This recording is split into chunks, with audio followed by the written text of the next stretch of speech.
In my studies, any struggles that a child may be having, like emotionally, behaviorally, it is almost always because of something. And so it's not up to the school system and the adults there to kind of figure out what that is.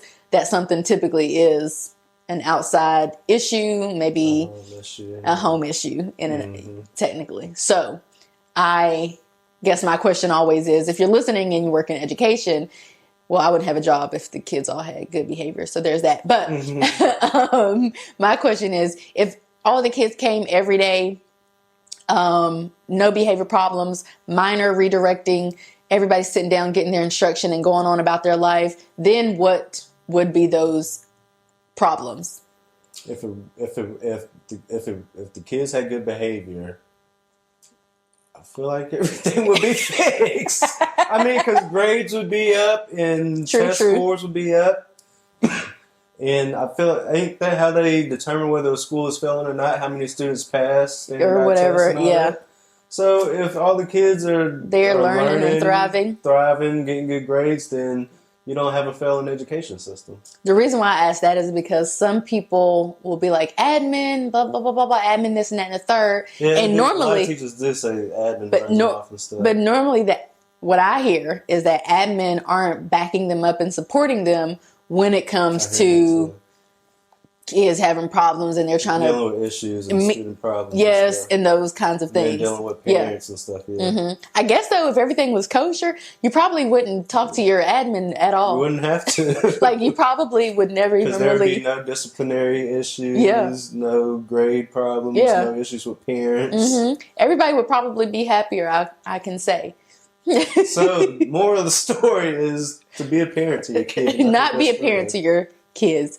To be a good parent. But a lot of these parents have to learn effective parenting strategies. Yeah, learn how to. They have to learn. They have to unlearn and learn a lot of things for themselves to actually be a better parent. So that's why the issue. That's what I try to stress to other people is that because they have their own set of issues. Because they grew up just like their kids, or home issues, or they just. I mean, you take a parent. Let's say they are experiencing feelings of depression, and the child is, a product of what all they may be going on due to struggling with depression. And so the fact of the matter is the kid is kind of just caught in the crossfire at all times. And so until that parent has worked on themselves and is in a better place mentally, emotionally, financially, whatever the case is, the kid's always just going to be caught in the crossfire. Does that make sense? Mm-hmm. So that's what I tried to normalize when I'm working with teachers and other administration is that, we want this 8-year-old to come to school and not be running around every day and we have to go chase him down or her down because they're in a crisis situation. But the fact of the matter is, we're talking about 8-year-olds, 12-year-olds, 14-year-olds. We're talking about literal kids. And so, how the adults in their lives respond and support them and make them feel is going to be indicative of the behaviors that they display wherever they are. It could be at school. It could be anywhere. The issue is that they do spend probably more of their waking hours at school than they do at home. And so the teachers kind of get caught in the crossfire as well. You got some data? Yeah, I was trying to look up Rich. You said something about, I think, what was we just talking about before?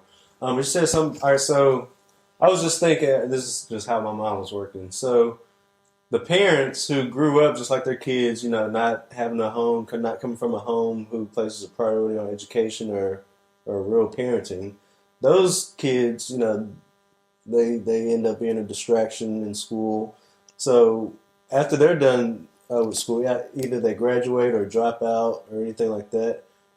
I was trying to look for stats that tie those into pregnancies or in anything like that. Because all right, stay with me.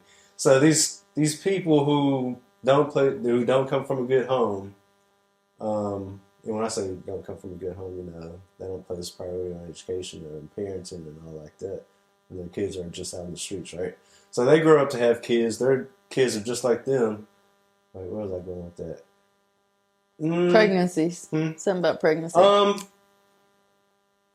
those students the ones who are likely to have pregnancies earlier, or like be teenage mothers, or you get what I'm trying to say? Are you saying that, so if I am a mess, for lack of better terms, if you're a mess, and I'm raising a child and they're a mess, are they more likely to become a mess experience a teen pregnancy because of the way that I raised them? Something like that. So because teenage parents, you have a kid when you're a teen. There's some correlation in that. I'm trying to put the things together. But what I'm saying is, I think it's probably safe to say, without any stats or data, that those who experience a teen pregnancy, like students who drop out, are more likely to become teenage parents. I think that's what I was trying to say. Oh, something like that.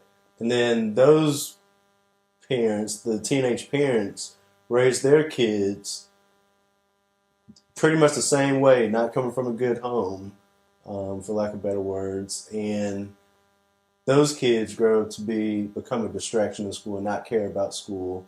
And it just continues. The cycle just continues. I get what you're saying. So, I guess that's...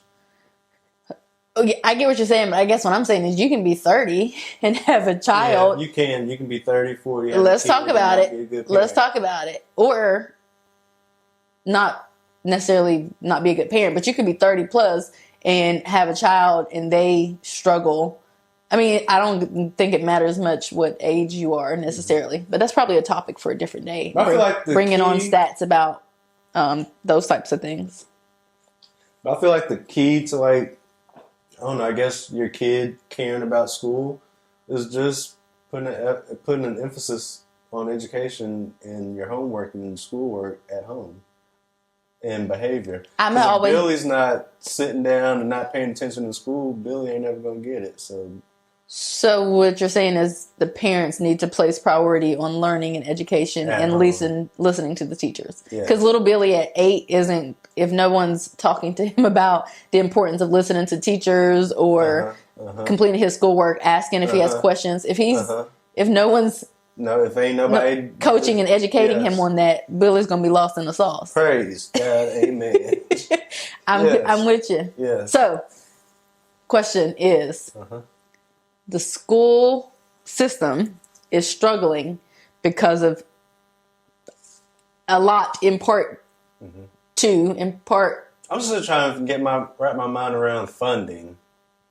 I know there's differences in, say, county's funding versus funding, or in which school system, which district is struggling more? Which district struggles more? Shoot, did I mess up by saying the districts? You probably did. You probably should just say the adjacent one and the one that we live and work in. Okay, so there's a big difference in funding between the next district over and our school district. Our school district, and it shows. It does. It definitely shows.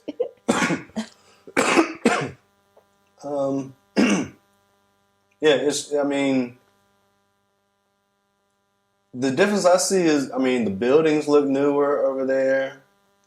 They have better sports facilities. They have more. They probably have more programs. They probably have a program where you can get your driver's learner permit or something. They probably have, what's that? Driver's ed or something? Driver's ed probably in school, which is, we don't have that program. And they probably have other health programs. I think funding probably was a bigger issue before the kids started turning up the way that they are. Let's take the two districts that we're talking about. Let's say 20 years ago, it was probably super ideal to be over here in this district with all the fancy stuff because they got all these different programs and this and that and the third and kid. That was probably where it was at. But now, I guess I'm hearing what you're saying about you're not understanding where funding comes into play. But I would say now funding probably isn't as huge of an issue because when I think of funding, I think about funding for more teachers or more social workers or more this or more that. And so does that even really matter too much if folks are just complaining about kids' behaviors? You know what I'm saying? So what is more funding? That's what I'm saying. You don't need more social workers. You need less behavior problems. Yeah. Which social workers can help with that, but also, people who work at the school aren't supposed to be parenting kids, I think that's where a lot of confusion comes. I feel like a lot of parents feel super like confused. Teachers super confused. But here's the thing. I don't know that it's confusion necessarily. I think it's just, if I'm not putting an emphasis on school and I'm not helping my kid with their homework and this and that and the third, and I'm just sending them to school where I think they're supposed to learn from their teachers and all of that, which they are. But I think we also have to beg the question of, I don't know that it's just like a expectation that teachers are supposed to be like parents, but I think it's just, I don't want to say like ignorance, but that's what I mainly would assume that it would be. Like me, you know how I feel. Anything that I can teach my kid at home, I'm going to teach my kid that at home. Yeah. Like they need to go to school, sit down, and pick up stuff that I couldn't teach and learn how to do X plus Y minus Z3 and all that other stuff, which they probably won't use later in life unless they want to be a chemist or a mathematician or something. But that's what you're supposed to go do. You're supposed to go sit down and learn what the teachers are teaching you. Because I am not going to, unless I were homeschooling, I'm not ever going to be a full-time teacher. You know what I'm saying? Like, the only learning you're going to get from me is when you get back home and on the weekends and all that kind of stuff. And that's the learning that they should get from me. But you're supposed to go there to literally get the instruction that they're giving to you and come back home. You know what I'm saying? That's all you're supposed to do. Like, that should be it. Like, another thing, just speaking of that, a lot of students might just feel like this stuff is stupid that they're teaching. Like, just like you said, why do I need to learn y equals mx plus b and slopes and how to find slopes and stuff? Or like just things out of, I don't know, history books that could be written down wrong, or you know how things are whitewashed and stuff like that. They could just not be caring because of those reasons. They might just feel like the stuff they learn in school is dumb, stupid. Who says I have to learn this? Why do I have to, I don't know.